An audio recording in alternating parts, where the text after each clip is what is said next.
So we are funded by the National Science Foundation to provide a bunch of services and resources to the community at no cost or little cost to those members of the community. These include hands-on services, technologies, and also get-togethers like virtual webinars as well as other kinds of workshops and events. We are organized through 5 service areas, which I'll just describe very briefly. The incubator is a collection of people who have been working in this field for many years, and they offer consulting fees on a variety of topics, and they also teach through our boot camp. And Nancy Maron, our presenter today, is one of those, one of our key presenters, instructors, I should say, as part of that boot camp. The deadline for applying to our next event, which is in early May, is March 30th, and we're hoping that the flavor of that event that you'll be getting today will get you interested in applying to join us. The Extended Developer Support area provides hands-on custom development support for projects. So if you have a gateway that's in development or even one that you're just thinking about and you need help getting started, you can apply for that, and we will assign a developer for up to a year to help you quarter time.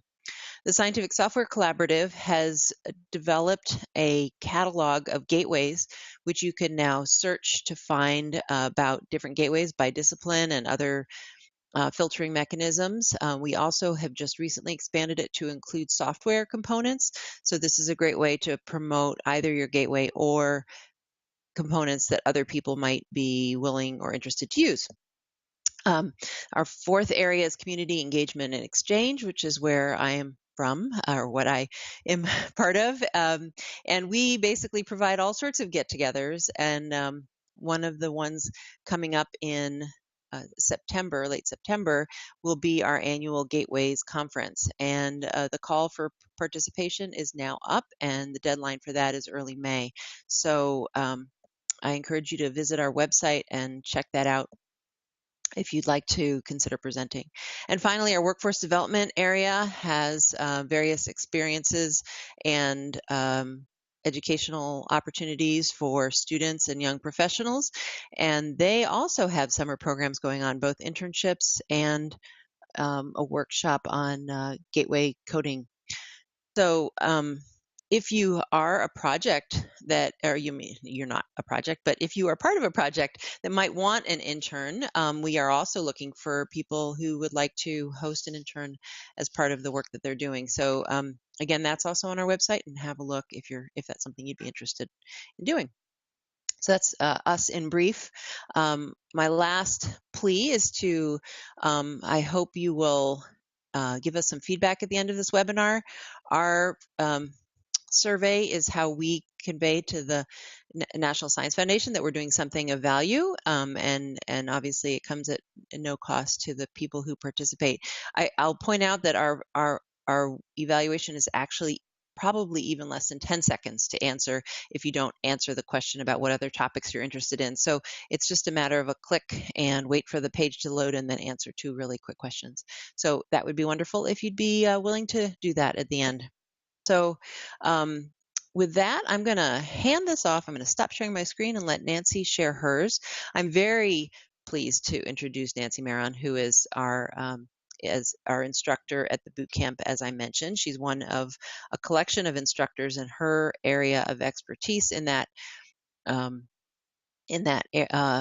boot camp is sustainability, and she also will do consulting in that area. So with that, I'll let you tell more about your background, Nancy, and take it away.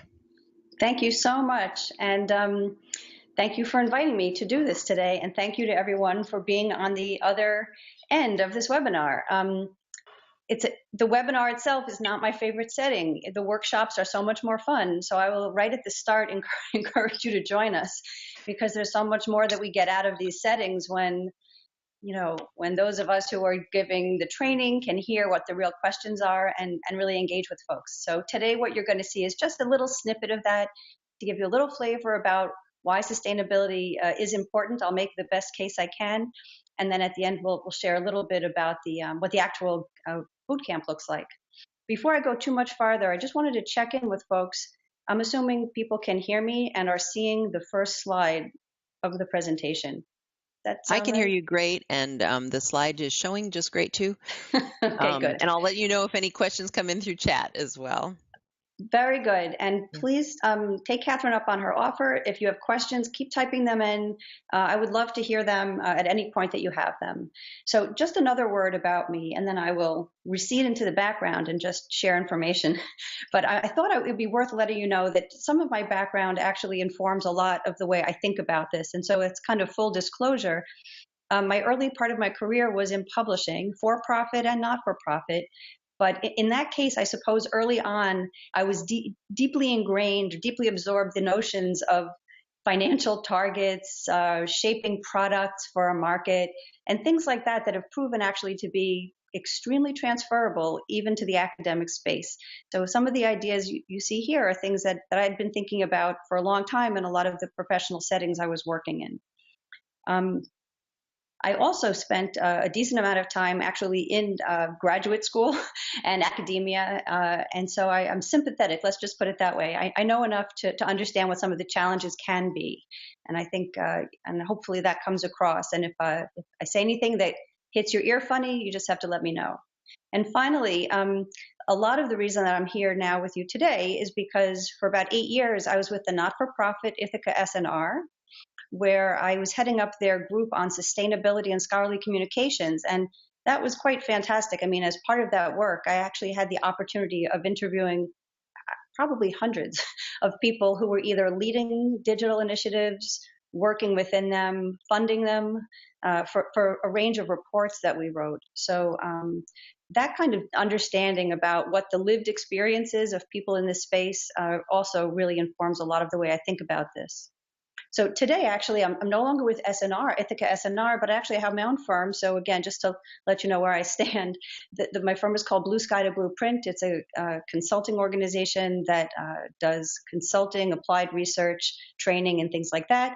And still with a focus on digital and innovative initiatives in academia and with cultural institutions.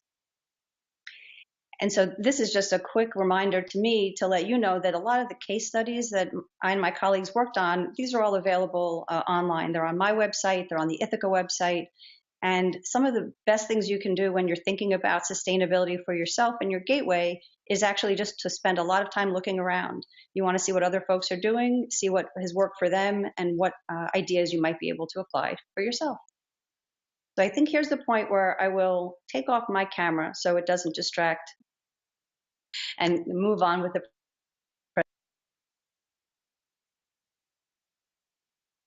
We lost your audio.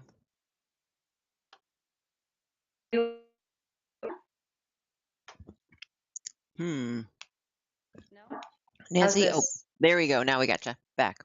Okay, well, looks like you may be stuck with me with a little talking head in the corner of your screen. That's okay. It's okay. All right. You're not bad to It is look what it at. is. All right, I'll try not to make too many funny faces as I go through. So here's the agenda for today. We're going to talk a little bit about what gateways are, although I'm getting the sense that the crowd on the line probably knows what this is even better than I do. So we won't spend a lot of time here. But the reason that's even here is that I keep on curiously pushing at the edges of how broadly we can define this. We'll talk about what is sustainability, obviously. I'll share with you what some key steps are that I think are critical when you're thinking about sustainability for yourself, for your own projects. And I will even give you a hint of where I think good first steps are to figuring out what a model would be that you would customize for yourself. Finally, I would be remiss not to put in a very serious plug for the upcoming intensive workshop we have, and I'll do that at the end. So to start with, what is a gateway? And again, this is my real hope that we've had folks wander in from other communities who might be saying, what is a gateway? I wish we could ask for a show of hands, but I have no idea actually. Failing in my first instruction to always know your audience, I know absolutely nothing about anyone attending the webinar, so you'll have to bear with me. But essentially, we've adopted a fairly generous definition of what science gateways can be. The definition that the SGCI advances is that they are something, their web-enabled ability to access science and engineering materials. These can be, it could be platforms, it can be data, it can be content, it can be accessed straight through to computing services and tools. It's a quite ecumenical definition of what it can be. I think the main message is that these are materials and tools and methods and capacity created in the academic community and being made available broadly to a broader community of colleagues, peers, and sometimes even students. And it's that notion of taking something that is held by an expert and broadening its access and its accessibility that's really at the heart of what we're going to talk about in making something sustainable. So what is sustainability, you ask? I'll start by backing up and giving a little context before I actually offer the definition. This topic first hit my radar when I had just started at SNR, and this was maybe around 2007, 2008. And some of the funders who were underwriting a lot of the development, NSF was probably in this sooner than the funders I was working with. But there had still been a lot of investment, and they were noticing that while there were certainly 1,000 flowers being permitted to bloom, a lot of those 1,000 were starting to wilt and come back to the funder for additional rounds of funding. So the funders themselves had actually approached us to say, can you help us figure out what might be able to solve that problem? Specifically, maybe there are ways to work with the projects and their leaders to figure out alternatives to our grant funding. And this has happened. PIs, if you're on the call today, I'm sure you have realized that grant funding is certainly not a guarantee forever. And there may be some other entrepreneurial approaches, things we can borrow from the business world that may help. I will ask the question for you. Do you really have to? And I would say the answer is resounding, maybe. It depends. You might have done something or gotten a grant that was clearly framed as an experiment, a trial, let's see how it goes. And if you did, and that's the circumstance, or if you created something that has a finite end to it, then I think you have permission to say, we're done, it's a wrap, and you can move on to the next thing. But almost certainly, you've been tasked with building something bigger or deeper that's intended to continue to deliver value to a certain audience for a long time. And if that's the camp you fall in, then my friends, you are on the hook, which means we have to start thinking about sustainability and what that means. And it may not always mean you have to do everything yourself forever, but it does mean we'll have to start thinking about what form the initiative you've created now will take in the future and how you'll be able to support that. When do we start, you ask? Well, a lot of projects actually come looking for sustainability support roughly moments before their final grant expires. That is not the right time. And the reality is it takes a long time to come up with what a good workable plan is. So advice is to start thinking about it even at the moment that you conceive of the project. It's not to say that anything you think about then will actually be the thing you put into place. Almost certainly things will change, but it's actually a great exercise to force the question, how do I think this could go on in the future? What do I imagine would a good version of this would be 5, 10, 15 years down? Would I be the one running it? Would there be someone else? That sort of thing. And then how do we get started? Well, what we're going to do today is take a look at what some of the key steps are. And then there are things to think about right at the start in terms of ways to start turning your gaze inward on the thing you've developed and outward at what some of the external factors are that might have an impact on its success. I would say that straight off, I'd like to think about sustainability as not as a business plan. That sometimes gets conflated with it's a revenue strategy or it's a business plan or something. I'm going to encourage you to think about sustainability as an ongoing, continuous cycle of support. So think about it like this. It's the ability for you to generate or gain access to the resources, and these can be financial or non-financial, that you're going to need to protect the value that you've created and hopefully continue to expand on that value over time. So the sustainability plan itself is nothing really fancy. It can look like a lot of different things. But what it essentially is, it's an evidence-based strategy that identifies what those sources are and how they'll be reliable to you over time. Okay, so maybe that was too general, so I'm trying a little harder to nail this down. I think part of what a sustainability plan looks like is it's actually a written statement, or something that you can articulate quite clearly. What is most valuable about this gateway, and to whom is it valuable? And then beyond that, the step further is, now that we've identified what that value is, how do we describe how that value is going to get converted into support for us to come back to us to help? And that support, again, can look like financial support, and it can look like non-financial support. So financial support could be all those exciting revenue opportunities we're thinking about. It could be membership models. It can be fees for services. It can be a number of things. Or it could be non-financial. And the space that a lot of us work in, there's a lot of in-kind contributions. So that's not a trivial category at all. But the real kicker is this last piece, is that part of the plan is the evidence base. So the first two things you could kind of write as a wouldn't it be nice if, but that last piece is where you're actually saying, here's the work we've done, here's how we've thought about it, and here's the evidence we can marshal that convinces ourselves and hopefully, I don't know, our funders, our potential clients, that this is a system that's going to work. We know who our audience is, we know their ability to pay, we know how much they care. It's the evidence that actually is going to make it sound like this isn't just a one shot, let's get out of this fiscal year, but this is a cycle that we're going to continue to see in action year after year. Before I go on, are there any questions? So far, there have been, there's only the question as to whether you were going to be an instructor in the boot camp, which I confirmed. So, but yes, I will. Otherwise, there are no clarification questions. Yes, but if any right. come in, I'll let you know the next break. And you may see a version of this very slide if you join us. So and you'll almost certainly see this next example, but I love it as an example because it gives me a chance to share what I think this cycle looks like. So if you've heard me talk about this before, please bear with me, but I think it's useful. I'm going to talk for a second about eBird, which is an NSF funded project, but that has lots of other funding sources. If you don't know about it, I'm going to guess a lot of you do know about it, but this is a citizen science project originated and still run actually out of the Cornell Lab of Ornithology. It's citizen science in that it accumulates observations from actual regular bird watchers, not necessarily scholars.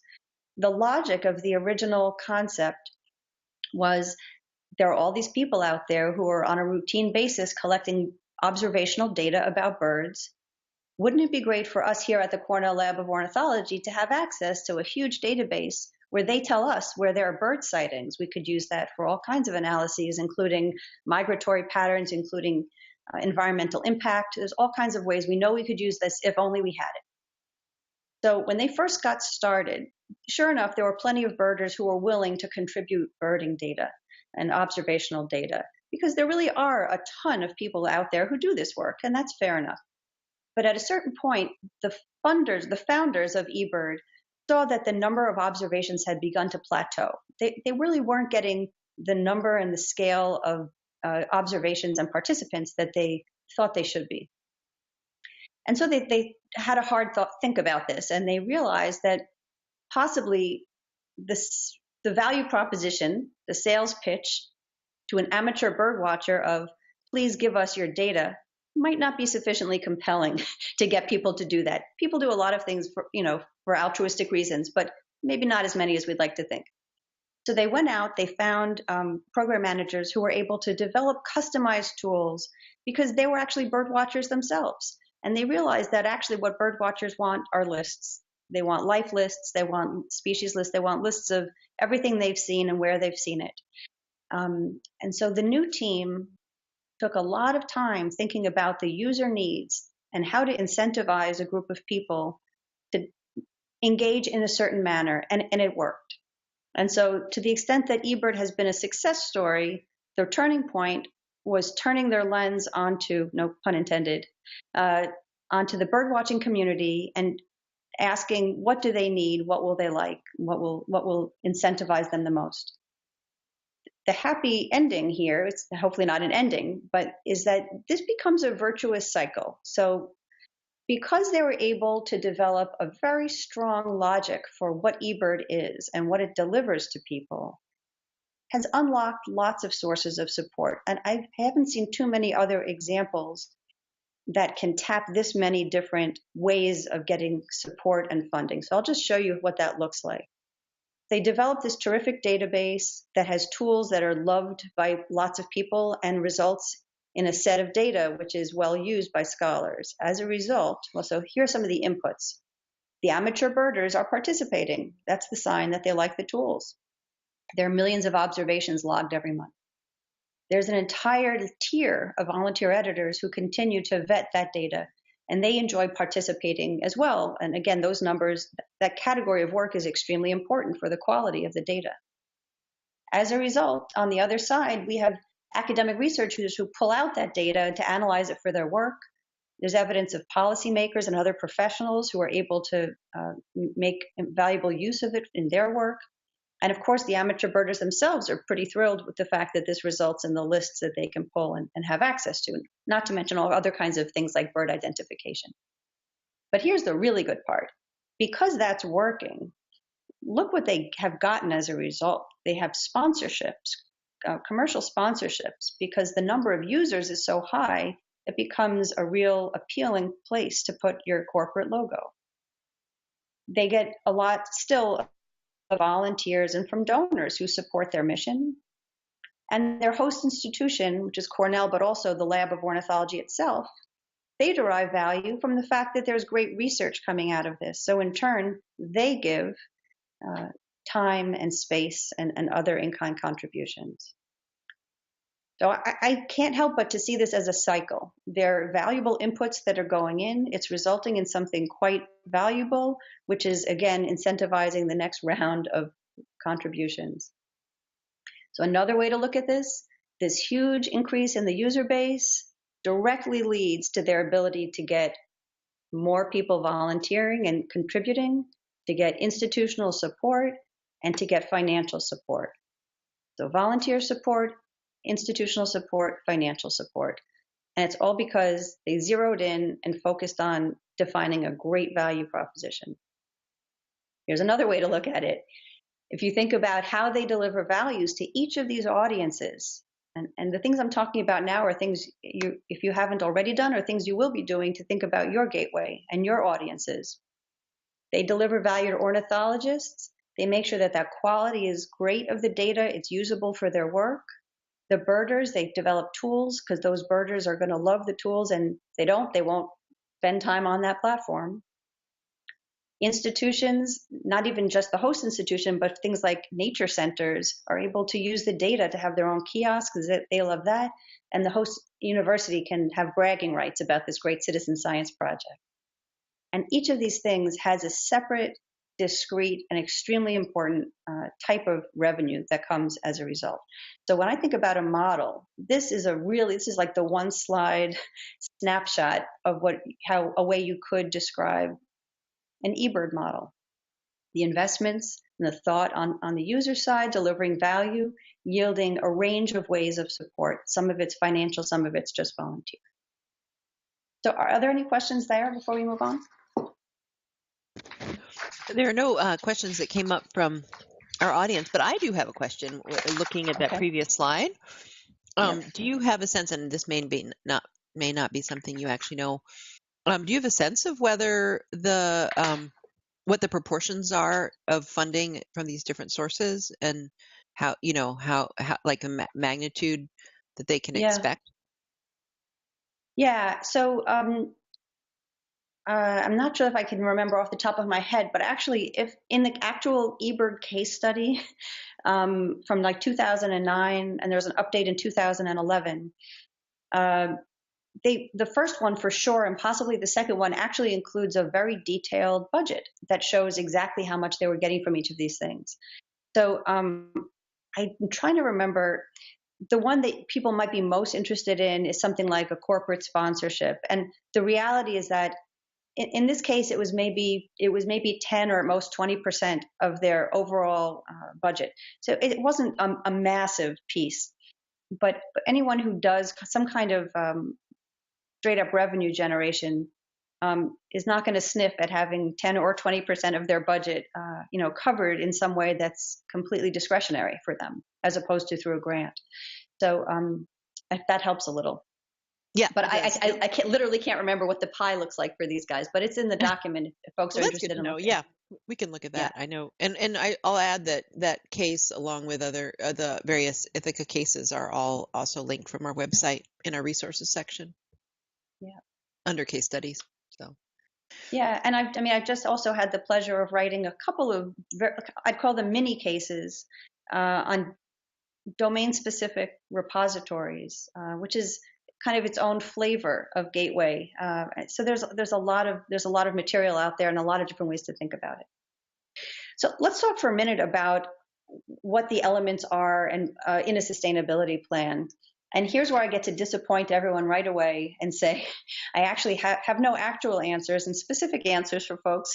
There's no, we were hoping there might be a way, me and my colleagues at a certain point, hoping there could be a way where you could kind of feed in a couple of key criteria into some kind of an algorithm which would spit out, hey, this would be perfect for you. But there are so many dependencies, as you can imagine. Everything depends. So the answer is we just have to do all the hard work together. But what you want to think about when you're developing this is a real sharp focus on who the users are. That can be end users directly engaging with it. It can be stakeholders, often very critical. A certain category of stakeholder could be a partner, and then volunteers, because the volunteers in many, many cases are kind of an uncounted but critical element of any plan. And then the system for obtaining the reliable support, and here reliable is really the active ingredient, whether it's financial or non-financial. So you want to have a suite of activities and be able to know what you can count on. So here's another way to look at that. Here are the keys of sustainability. So if we think about it, there are a bunch of things that as project leaders, you just kind of you have to be thinking about. And the first really starts with you, because none of these other things will happen if you as the initiative leader doesn't insist on making them happen. And that's another message that comes across every time I work with a project, is that kind of the laser focus, dedication to the cause, and insistence that we kind of come up with a plan is probably the greatest predictor of the ability to come up with a plan, as you can imagine. So in addition to having the time and energy to attach to it, there's a willingness to be opportunistic. And I mean that in a good way, not in a selfish way towards the best ends for your initiative, whatever those opportunities are that can help advance your mission. Being relentless helps. I've told folks that one of the successful project leaders I got to interview, I'd interviewed other people who'd worked with him, and they said he was very, very successful, but he was literally everywhere all the time, advancing his cause in every way possible. And I think that's actually really what this looks like. And finally, time matters. Kind of setting goals and hitting targets like that. Again, it's not always the world that we live in with grant-funded work, but it's really pretty critical for these sustainability plans and running something like a business. So the strong value proposition, what specifically is your project helping its audience to accomplish? Defining this really clearly is actually harder than it looks, I would say. Folks who have worked with us in the workshops will agree. It takes a couple of passes to really nail that down, and that's just a first shot at it before we go out and actually test it to see if people agree with us. You want to make sure that the value proposition really reflects the user needs in a way that is as clear and to the point as possible. And finally, it's not just the words, really, it's the thing you're doing. And you want to make sure that that is executed as well as it possibly can be. So that the notion doesn't just sound like an idea. It's actually the thing you've done is the real value. The strategic budgeting exercise that you have to do is really a question of what you're going to end up having to pay for and what you might be able to acquire through other means, whether it's partnerships, volunteer support, or other kinds of contributions. So part of it is actually creating a budget that's not just a grant budget, but that's saying, what do we need to do to reach the goals we've got after the grant, for example? And then what things will we be able to have someone else help with? Diverse and reliable sources of revenue is really critical. And the projects we saw that were on the soundest footing and seemed to have the best kind of most reliable suite of services had really tried hard not to put all their eggs in one basket. And grants do not count as reliable, although in many communities they have been reliable for many years. We know that there are some years where they aren't, and grant programs that change. So the diversity piece is important. And the other piece that's important is even if grants were reliable and you could count on them for decades, it sometimes can mute the feedback that you can get when you actually go straight to market, which in this case is really just your users. If you have a service and they have to pay for it, if they care about it and they don't pay for it, that's a very loud message you hear. So the good and the bad is that it's a feedback loop that you want to have even if you have grant funding. Setting and meeting goals, again, it sounds like a work-a-day thing. Everyone sets up an evaluation plan. Everyone has goals. But the real kind of goals we're talking about here are kind of very basic. It's how do you know if what you've done is successful? What kind of metrics are going to be the most meaningful in your instance? Is it about the number of people, the kind of institutions? What's really going to speak to the mission that you set for yourself at the beginning? And almost just as important, what data is going to be relevant to tell you if you're getting there? The question that's great for a discussion group, so hopefully you'll join us and you can share some thoughts on this, is setting goals is fine, but the real tricky part is what happens if you don't meet them. Very often in grant-funded scenarios, there's really very little, there's not much that happens as a result. We just kind of move on. So thinking hard about what it means to really have hard and fast targets is going to be important. And finally, with the host institution, how well do you all know the mission and long-range plans of your host institution? If the institution is one of the elements of support, it is then a major stakeholder. And so any amount of time and energy spent courting them and understanding what they need and why they need it would not be too much. Finally, just a minute to break down this idea of value proposition, which for a lot of people can seem a little bit abstract. I'd just like to point out that that actually includes two of my favorite pieces of work, which has to do with zeroing in both on understanding the external environment, which is a gentle way of saying your competition. So we all think that the things we do are unique or fairly specialized, and while they are very specialized, it doesn't necessarily mean that they're the only option for your audience in doing the thing that you want them to do. And if they have an option to do something else or even to do nothing, then that becomes competition. So that's a piece we have to think pretty hard about. And users we've talked about quite a bit, but again, not just taking guesses about what the users need, but finding ways to validate that so we feel pretty confident that when we put something out there, they're going to respond in the way we need them to. Any questions for folks?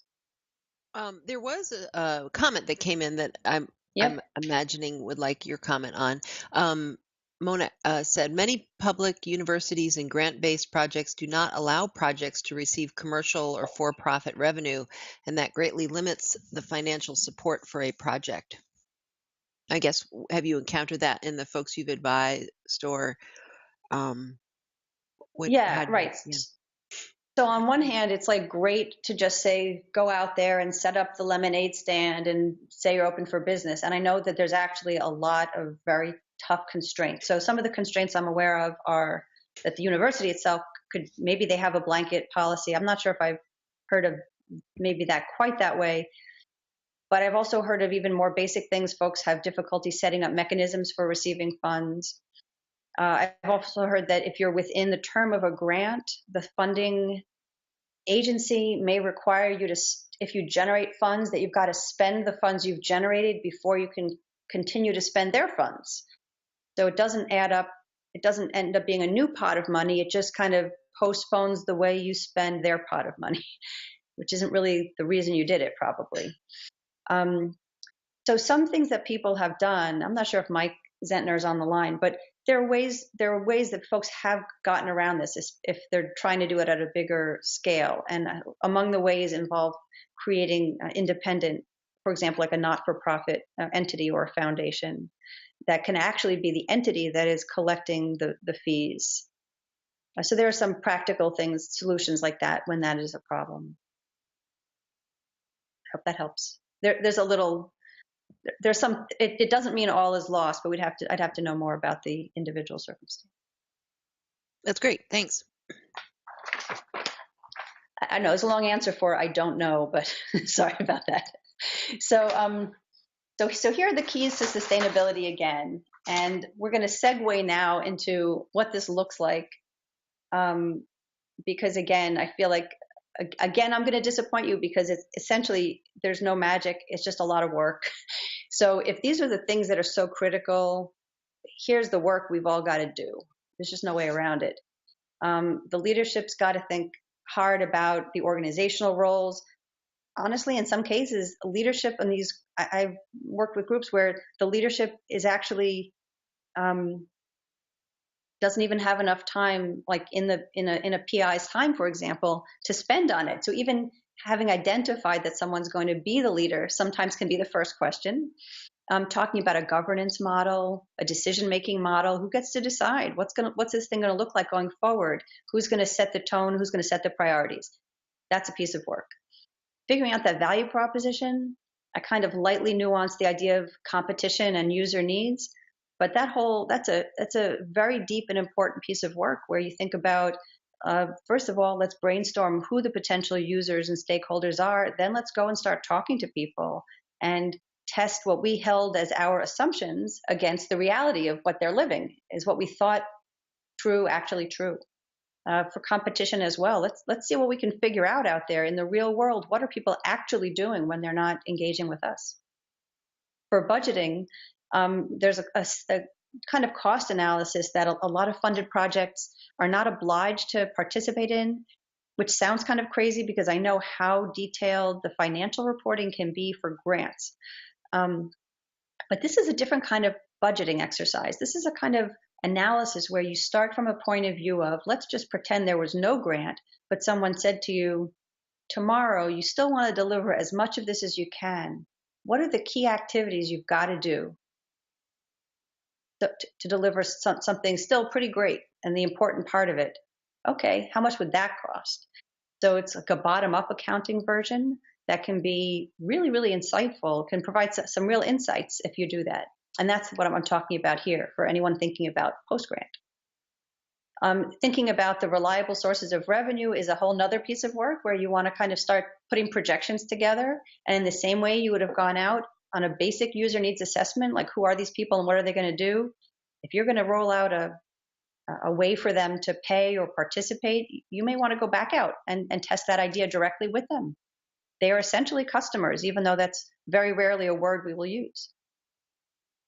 Finally, there's a piece of work around developing goals and metrics, which even if it's been done at the very early stage, is worth thinking about again when you think about how you need to translate that, how high and how ambitious you have to be about the goal setting.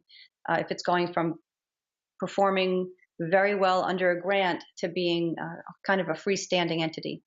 And finally, for host support, there's a whole piece around advocacy where you want to think about have we understood the priorities of our host institution and how can we best express our value in a way that gets us the support we know we need. So these are the actual steps. But just so you won't be entirely disappointed, I did think I could at least mention some of a quick way to get started. If you don't have, the 6 intensive weeks of interviewing 100 people with the I-Corps, and even if you don't have a full week to spend with us in May, here's a good thought exercise. Just start thinking about the kind of model that could work. And here, we're not even talking about a fully fleshed out model so much as let's just start to brainstorm some real sources of value in what you've developed. Because again, if we keep thinking about eBird as an example, those other things don't materialize in terms of sources of support unless the thing at the core is really, really valuable, and it's really, really valuable to someone or to some class of people. So here's the quick start version. Where are the greatest sources of value in your gateway today? And then which ones might you be able to leverage, right? So this is a way of thinking about it that might be we might be atomizing this a little too much, but I found it useful. Is there content here that is unique or special in some way? So for Science Gateways, that could look like data sets. Is there an aggregation here that we've managed to amass? Is there metadata even that we've managed to develop that's actually unique and others haven't done it the way we have? And there's something really valuable in that. Maybe it's in the tools we've developed or services we've developed. Are there things like that where we might be able to find ways? Would we charge people? Maybe we wouldn't charge directly. Maybe we would offer things freely and then charge for some premium level of service. There's all kinds of freemium models and free plus a fee model that are possible. Here's the eBird example. How about the audience? Let's say you've been running this great gateway and you have amassed thousands of people in a very specific field. If we thought about it, would the fact that those people are all in one place doing what they're doing be valuable to some other body or organization or even company? In the way that eBird found that actually an optics manufacturer thought it was pretty great to put their logo in front of a bunch of bird watchers, pretty harmless pairing. Is there a similar kind of pairing where there might be someone who actually would love to be, engaging or otherwise, sharing their message with your audience? And finally, most of you have been getting grant funding probably. So, mission is always obviously a key value. And the way to leverage that tends to be through, people who want to volunteer, philanthropy, funders, right? So what you want to ask yourself is which aspects of your work are vital to your users?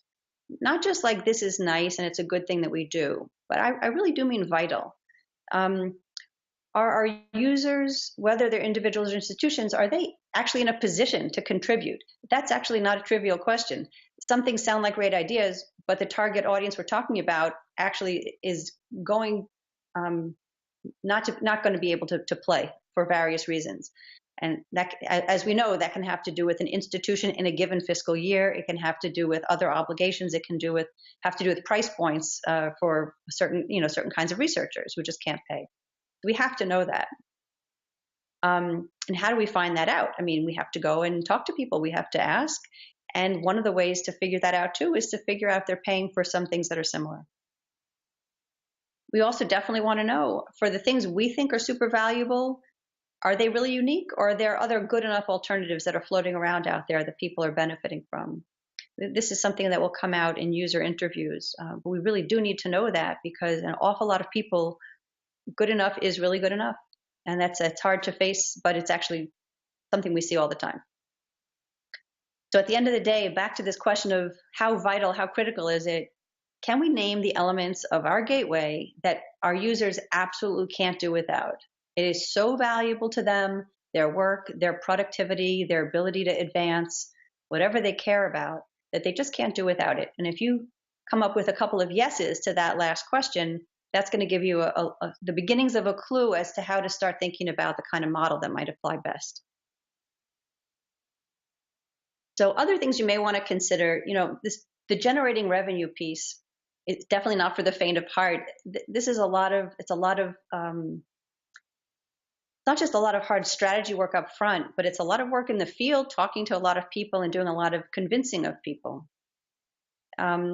Even generating free volunteer support is actually very hard work and actually can be very costly, as I'm sure you found if folks on the line have tried that route. The amount of strategy and incentivizing you need just to get people to do something freely makes it clear to us that that's an activity that actually needs to be budgeted. And finally, even securing host support needs a strategy. It is unlikely to happen on its own. Do you want to consider, do you have staff in place to do what is essentially a sales-like effort, whether it's, again, free, whether it's for volunteer, whether it's revenue generation, whether it's host support, because you may need specialized staff to help with this.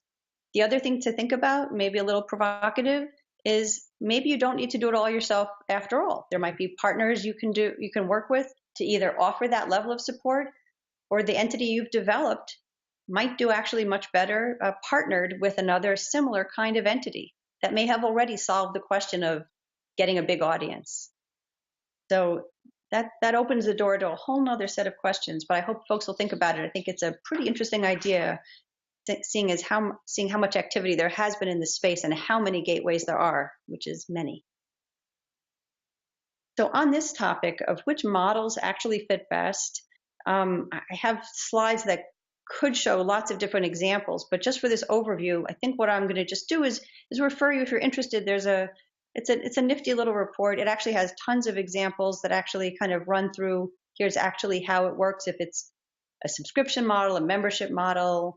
It goes through probably a dozen different flavors of this, and there's some examples in that report.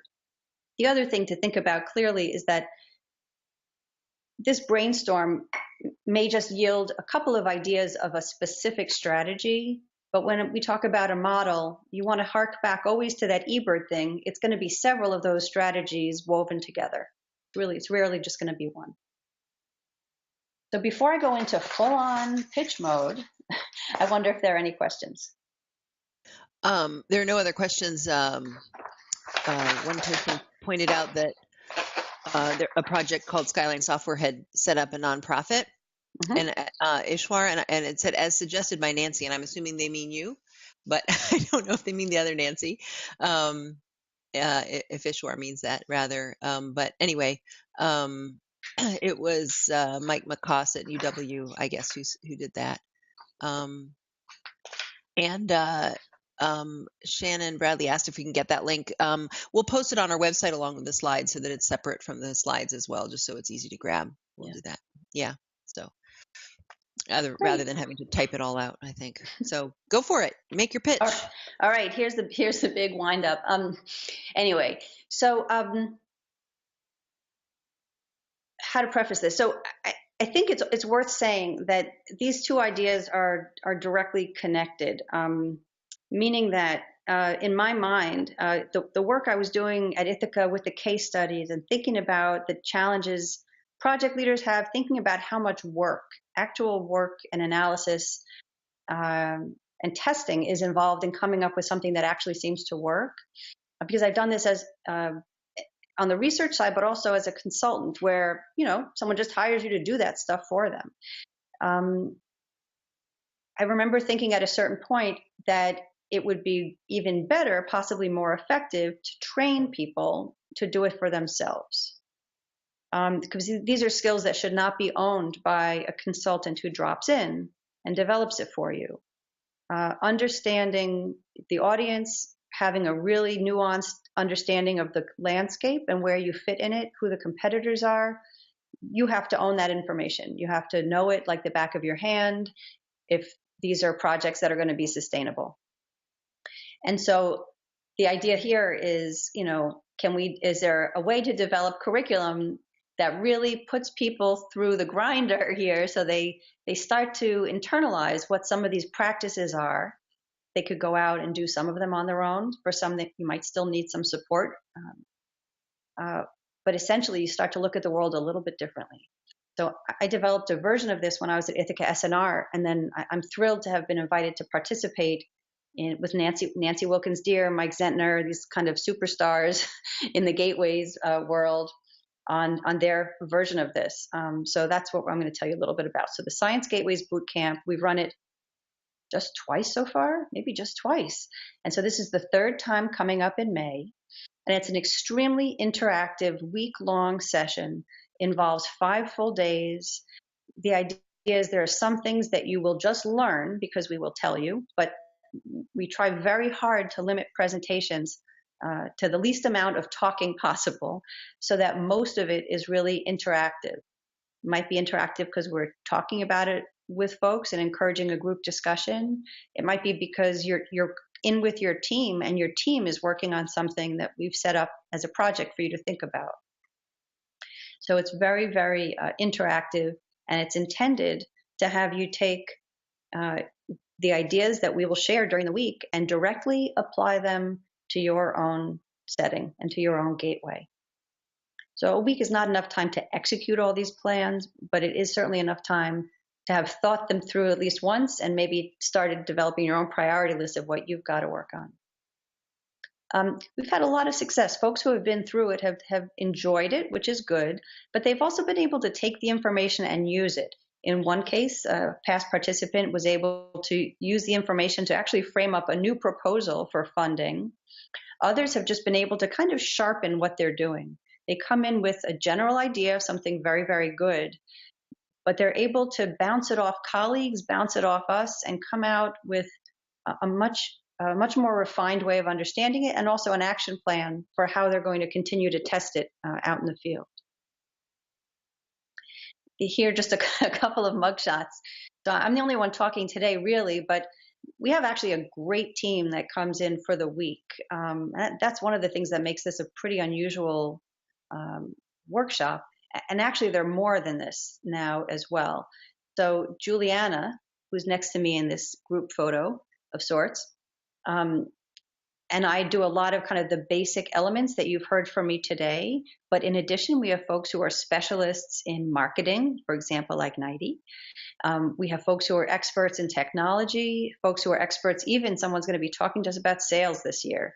So we're really going to try to take everyone from early ideas right through what would it look like if you really had to make a pitch to express the value of what you've got to someone. So this is just our menu. I think we're doing everything here still. We do everything from here's the idea I've got to how do I even conceptualize a value proposition?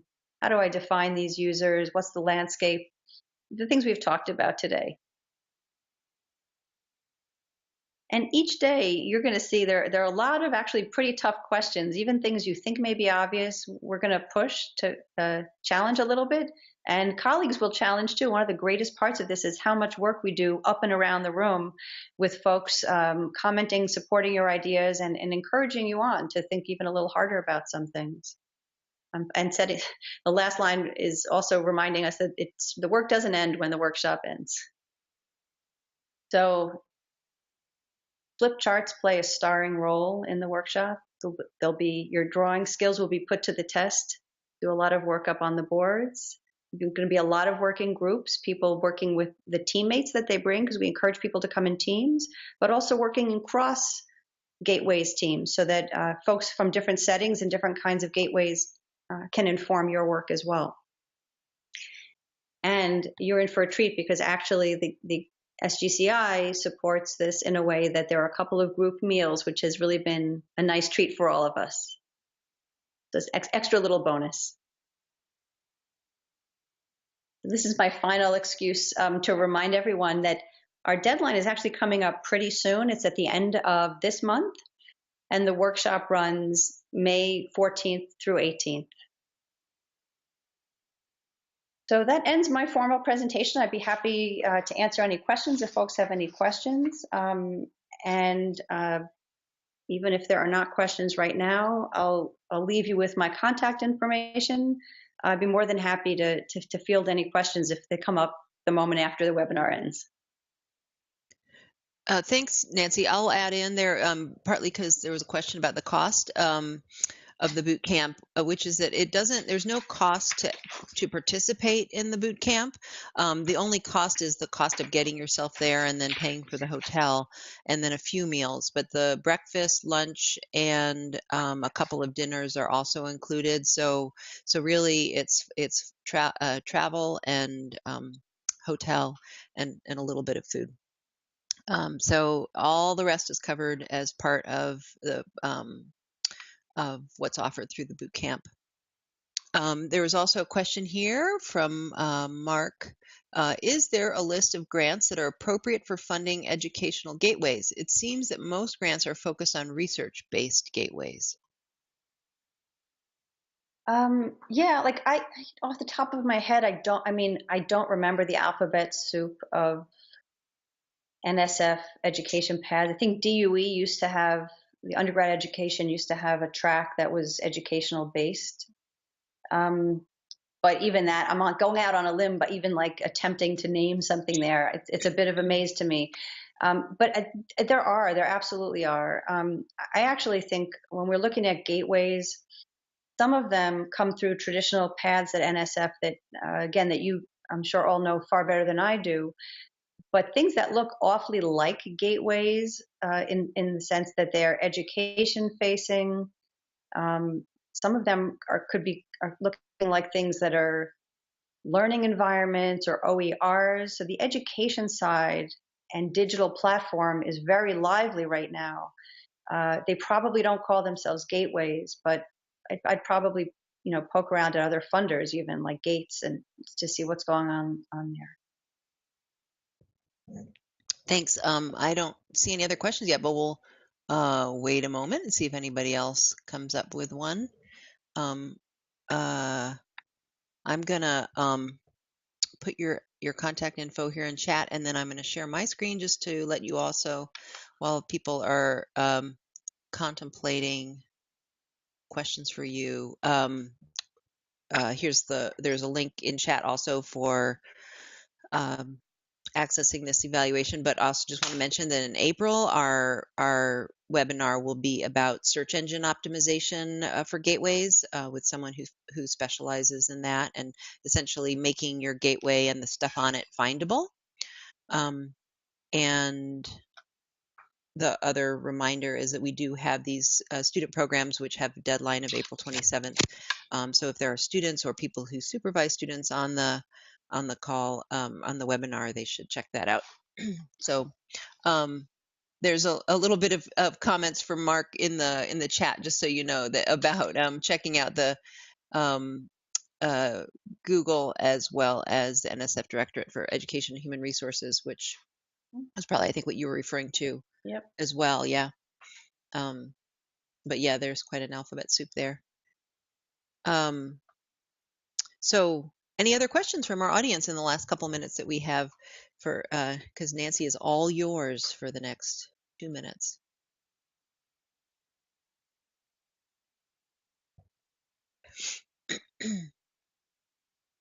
I'll ask a question. Sure. What do you find is the most challenging part of this process for people? I know it's a time-consuming thing, but like, is there a step that people tend to get snagged on?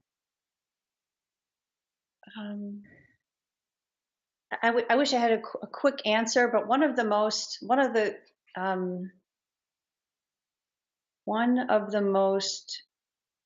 interesting activities with like the biggest payoff has to do with encouraging people to get out into the field, meaning kind of face to face with the end users of their initiatives. In a very specific way. So I think the challenge people have is they're very good at talking to people in their community, but they may be less comfortable with asking certain kinds of questions and hearing certain kinds of answers.